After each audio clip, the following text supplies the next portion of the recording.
It's no secret that car manufacturers are moving away from diesel power. In fact, many have stopped selling diesel cars altogether well before the ban on the sale of new petrol and diesel cars that will come into force in 2030.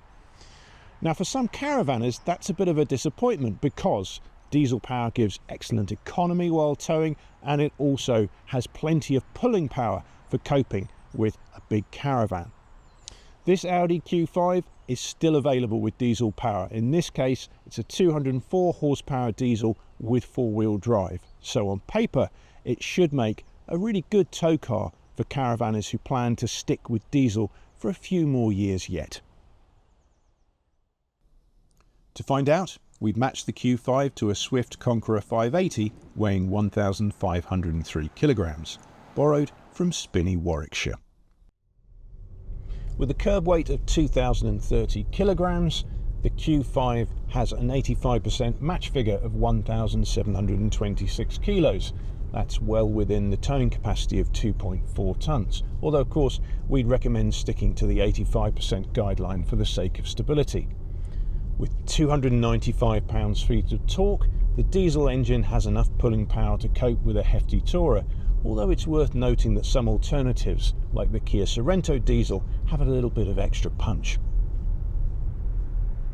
Once up to speed, the Q5 tows straight and true. The combination of a 2-ton curb weight and firmly controlled suspension makes for excellent stability, whether you're on the motorway or a twisting country road. Being four-wheel drive helps with hill starts too. It makes for a very easy getaway even when the road is a bit slippery. Leave the caravan on its pitch and the Audi continues to impress. There's a Goldilocks porridge quality to the way the Q5 drives. A clever balance has been struck between comfort and control, so it's not too sporty, it's not too soft, it's just about right for most types of drivers, and it should keep your passengers happy enough too. Without the weight of a caravan, the diesel engine is rarely under strain. There's enough muscle to overtake dawdling traffic quite easily. In fact, the Q5 really feels quite at home on all types of roads, but if anything, its natural habitat is A roads and motorways. Long journeys disappear without any sign of stress or strain. So, it's good to drive, but how roomy and practical is the Q5? So there's plenty of space in the front for the driver and the front seat passenger. The seats are heated and the driver's seat has electrical lumbar adjustment, which is a big plus if you suffer from a bad back. However, all of the other adjustments for the seat are manual, and you would think perhaps on a car that costs well over £50,000 that electric adjustment might be standard. Directly in front of you is the digital driver's display. Now, Audi was a pioneer of replacing conventional dials with a digital cockpit, and here you can configure the display to show different information as preferred. Next to it is this big 14.5-inch touchscreen. It's very clear, the graphics are crisp, it looks really good, but some of the icons are a little bit small, a little bit fiddly to hit on the move, and all of your air conditioning controls are within the touchscreen. Personally, I think having separate physical buttons is less distracting to use on the move. In terms of storage, you've got a reasonable sized door bin here. There's more space underneath the driver's armrest. You get a couple of cup holders as you'd expect, and there's a wireless charging pad for compatible smartphones.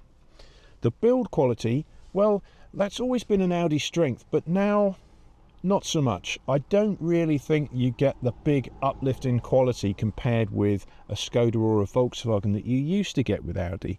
It's solid enough, but it's certainly not spectacular for a car at this kind of price point. That's the front of the cabin. Let's take a look in the back.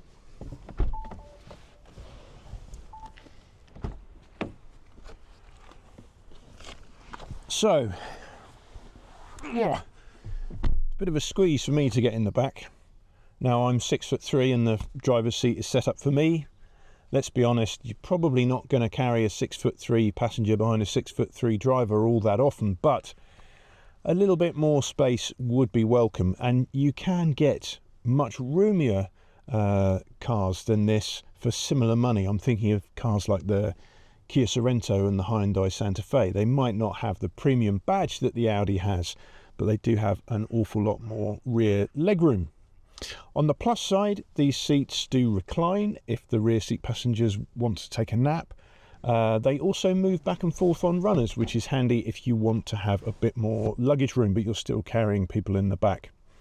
There are air vents here between the front seats, and you've got separate temperature controls for those in the back. There are a couple of USB-C charging points to keep tablets and mobile phones fully charged. Now, if you were to travel with 3 in the back, there's just about enough width to the car, but you do have this very stout transmission tunnel, which is really going to get in the way. So that's the rear of the car. That leaves us to take a look in the boot.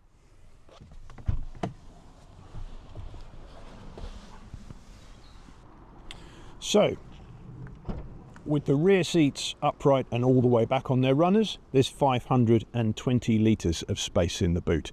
Now that's less than you'd find in a BMW X3, but I don't think too many families would complain.